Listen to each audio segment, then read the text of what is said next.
My name is Evan, 28 years old. After my divorce, I had nowhere else to go, so I moved into my late grandfather's house in the quiet rural town of Shadam, Alabama. I brushed it off as a hunter or a neighbor.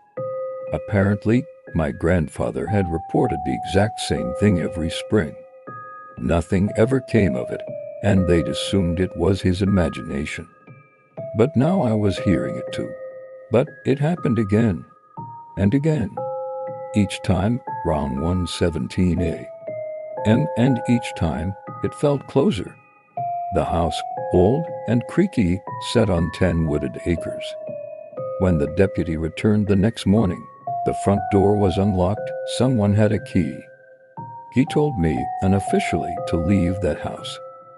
No one appeared, but the sound moved step by step until it suddenly stopped. At first, the silence was comforting, no traffic, just the wind and wildlife. I found my grandfather's journals in the attic. He wrote about the same whistling and how it only happened after my grandmother passed. He used to sit by the door with a rifle every spring waiting. But on my seventh night there, things changed. I heard someone whistling outside, a strange off-key tune slowly drifting through the woods. I called the sheriff. An old deputy, visited. He got quiet when I described the whistling.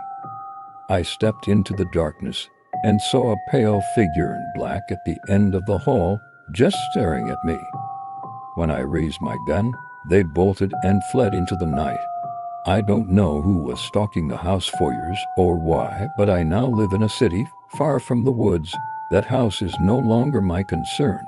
The whistling kept escalating from behind the shed, then the front porch, and eventually from beneath the house, like someone was in the crawl space. Eventually, the whistling came from inside the house. At 117A, I heard it coming down the hallway. I sat frozen with my shotgun. Then, on another night, I heard knocking, then footsteps. Then the hallway light went out. I fired into the darkness and drove straight to town. I changed the locks and left for good.